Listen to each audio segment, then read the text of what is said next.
Assalamualaikum warahmatullahi wabarakatuh.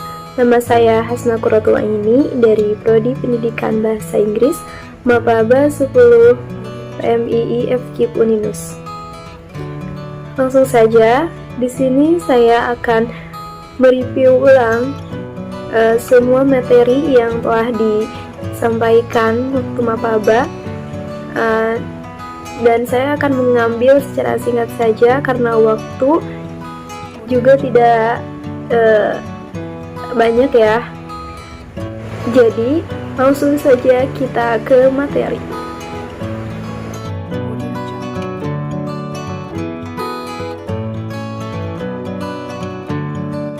Materi yang pertama yaitu tentang keaswajaan. Aswaja sendiri adalah manhaj atau pegangan untuk PMII. Nah, aswaja itu singkatan dari Ahlus Sunnah wal Jamaah yang terdiri dari 3 kata. Yang pertama ahlu, yaitu golongan atau keluarga. Yang kedua yaitu as-sunnah, yang segala sesuatu, baik itu perbuatan, ucapan maupun diamnya Rasulullah, dan segala sesuatu yang telah disepakati oleh Khulafaur Rasyidin, tabi'in wa tabi'atnya sampai kepada ulama-ulama saat ini. Yang ketiga yaitu wal jamaah, di mana sekumpulan orang yang mempunyai tujuan tertentu, yang mempunyai dasar tertentu, dan yang mempunyai visi misi tertentu. Nah, ada perbedaan antara kata jam'iyah dan kata jamaah. Nah, itu tentu sangat berbeda. Nah, jika jam'iyah itu sekelompok orang yang mempunyai tujuan yang sama, misi yang sama, visi yang sama, dan mereka berkumpul untuk mewujudkan tujuannya itu. Nah, sedangkan jamaah itu hanya sekumpulan orang saja gitu, tidak ada unsur tujuan ataupun visi misi yang mereka miliki. Jika dilihat dari kaca sejarahnya, aswaja ini masuk ke Indonesia melalui Masyumi pada hari Ahad 16 Rajab 1344 Hijriah atau bertepatan dengan 31 Masehi. Adapun 4 pilar aswaja, yang pertama yaitu dalam bidang fikih, aswaja mempunyai 4 madhab. Yang pertama Imam Hanafi, yang kedua Imam Maliki, yang ketiga Imam Syafi'i, dan yang terakhir Imam Hambali. Yang kedua ada dalam bidang akidah, ada Abu Hasan Al-Asy'ari dan Abu Mansur Al-Maturidi. Yang ketiga itu dalam bidang tasawuf, ada Imam Al-Ghazali dan Imam Junaidi Al-Baghdadi. Dan yang terakhir yaitu 4 manhaj, diantaranya ada tawasud, tasamuh, tawazun, dan ta'adu.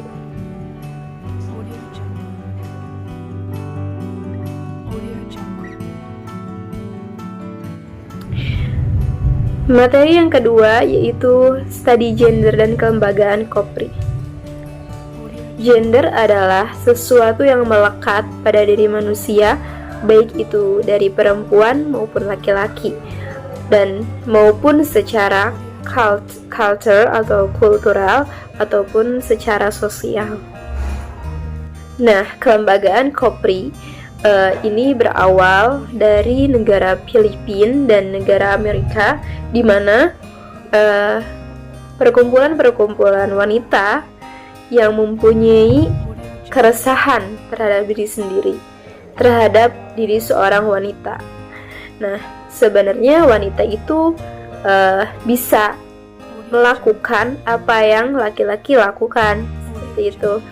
Nah, dan muncullah keresahan-keresahan di dalam diri seorang wanita, di dalam diri seorang para wanita, maka di sana berkumpullah terjadilah perkumpulan wanita untuk mengangkat derajat dan mengangkat bahwasannya wanita pun bisa seperti laki-laki.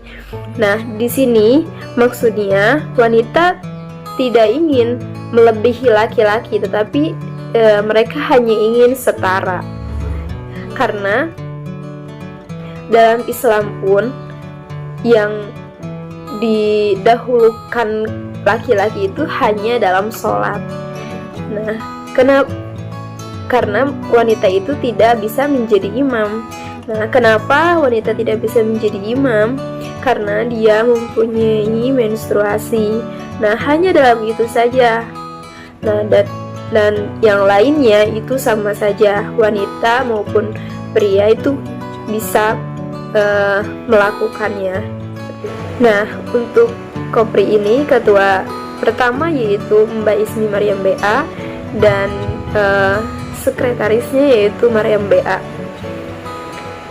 Tujuan Kopri juga itu untuk menampung semua aspirasi-aspirasi dari seorang wanita.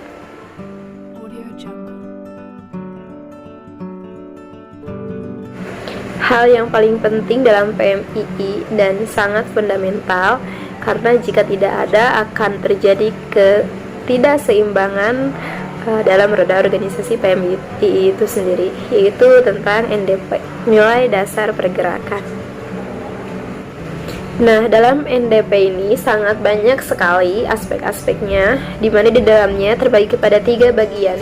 Yang pertama itu ada kerangka NDP, yang kedua ada kedudukan NDP, dan yang ketiga ada rumusan. Nah, dalam NDP itu sendiri merujuk kepada 4 bagian. Yang pertama itu tauhid, yang kedua hablum minallah, yang ketiga hablum minannas, dan yang keempat itu hablum minal alam. Jadi dalam NDP ini sudah lengkap semuanya.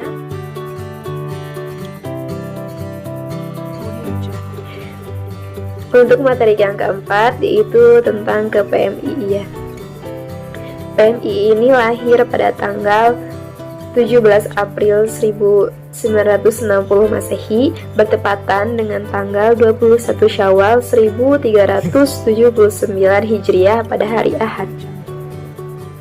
Nah, nilai-nilai dari KPMI-an ini ada Aswaja, NDP, Paradigma, dan ada ART serta PO. Tujuan dari PMII itu sendiri termaktub dalam bab 4 pasal 4 yang berbunyi, terbentuknya pribadi muslim Indonesia yang bertakwa kepada Allah Subhanahu wa taala, berbudi luhur, cakap, bertanggung jawab dalam mengamalkan ilmu, dan komitmen memperjuangkan cita-cita kemerdekaan Indonesia. Adapun usaha, sifat, dan asas dari PMII itu sendiri.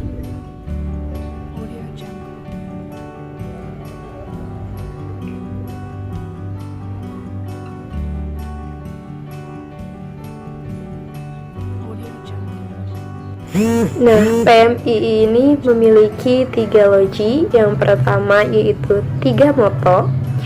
Selanjutnya ada 3 komitmen.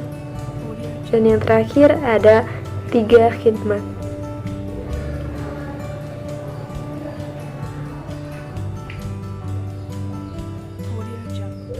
Adapun arti dari logo PMII itu sendiri,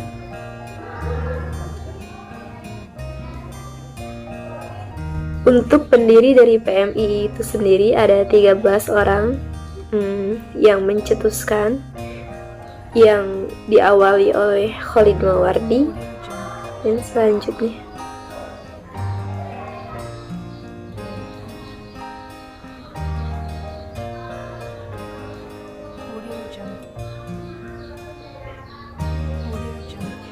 Nah, untuk kaderisasi PMI itu sendiri ada 3. Yang pertama ada formal, yang kedua ada non formal, dan yang terakhir ada informal.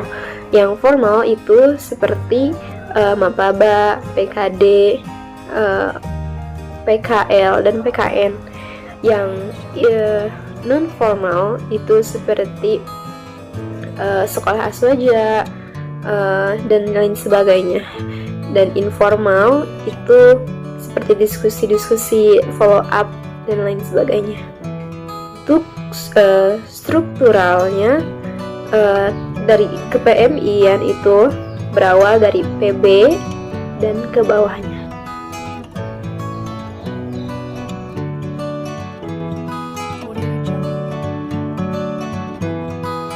Nah, materi yang kelima yaitu tentang ansos atau analisis sosial. Analisis sosial adalah suatu proses untuk mengamati suatu masalah yang terjadi, baik itu di lingkungan, masyarakat, dan lain sebagainya, dengan kacamata yang objektif. Nah, faktor-faktor yang mempengaruhi analisis sosial ini ada 3. Yang pertama, fotologi sosial, seperti kemiskinan, dan penyakit-penyakit seperti itu. Yang kedua itu ada sistem sosial seperti usaha-usaha kecil, menengah, dan lain sebagainya. Dan yang terakhir itu ada lembaga sosial. Di antaranya ada PKK, remaja masjid, dan lain sebagainya.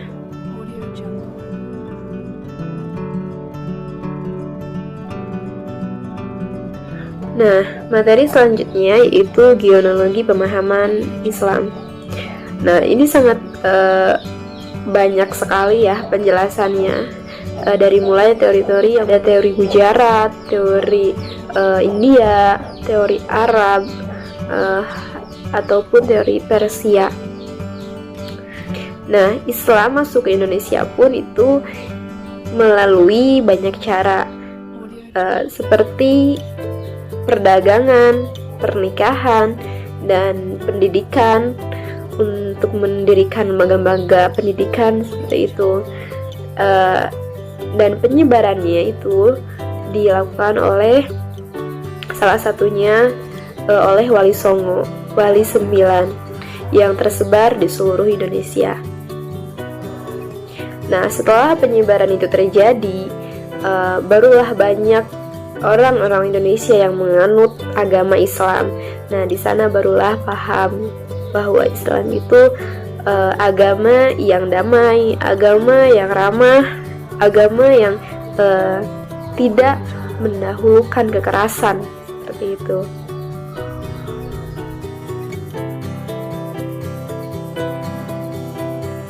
Nah, materi yang ketujuh yaitu tentang keindonesiaan. Nah, terbentuknya suatu negara itu atau disebutnya suatu negara itu harus ada 4 aspek. Yang pertama itu wilayah, yang kedua masyarakat atau bangsa, yang ketiga itu konstitusi, dan yang terakhir itu pengakuan dari negara lain. Nah, negara yang pertama yang mengakui adanya negara Indonesia adalah negara Palestina dan negara Mesir. Dan tujuan untuk dibentuknya suatu negara untuk menjaga wilayahnya dan sumber-sumber yang ada di dalamnya. Nah, untuk macam-macamnya dari negara itu sendiri, ada bentuk negara, terus ada bentuk pemerintahan, ada sistem pemerintahan, dan ada sistem politik.